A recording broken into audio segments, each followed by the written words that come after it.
Catholic class at Saddleback High School. We will perform a scene from Jeffrey Chaser's A Wife of Bath.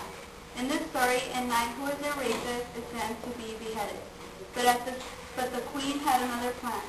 She decided to let him live if he gave the correct answer to the question, what is the thing that women most desire? He was given a year. Along his journey, he got help from an old lady. If in return, he did whatever she asked of him. When the day came to answer the queen, the old lady followed the knight. The knight told the queen that a woman most desires is the self-same power over her husband as over her lover. He was spared his life. The old lady then told him that he must marry her. Dreading the thought of being married to an old, poor, ugly woman, he begged for something else. But the old lady didn't want anything else, so they married. Wicked, how can I possibly be happy with you? How wouldn't you be? Because you're old, poor, and ugly. Wicked, how can I possibly be happy with you? How wouldn't you be? Because you're old, poor, and ugly. Since I'm old, you have to give me more respect. What's wrong with being poor? Jesus was poor. And since I'm ugly, I'll be faithful.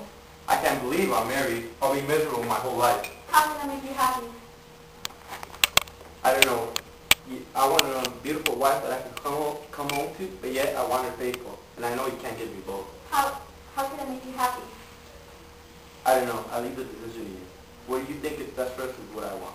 Since you let me choose, I'll give you both. I promise to be good and faithful.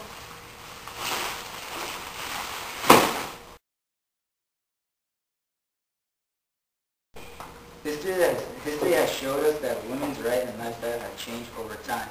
Before women were viewed and treated as a housewife, typically woman was to raise the children and keep the house clean. They were treated as an accessory rather than a person. Women weren't able to have an education, own land, or be in government, or even vote. Also, men were allowed to rape and hit their wives and not get punished for it. But as time passed by, their views of themselves also changed. Not just politically, but also emotionally and physically. Today, women are as equal as men. Women have rights that can't be denied. They are no longer dependent upon a woman. Women now have a freedom that was only dreamed before. Today, women hold office chairs in government. All of this was possible with the power that men, like in the Wife of Bath, gave to women gradually. Our history has also helped with the change. For example, during World War I, women were encouraged to go out and work the jobs that men did. This was a new movement for women because it gave them more responsibilities and more involvement in their communities.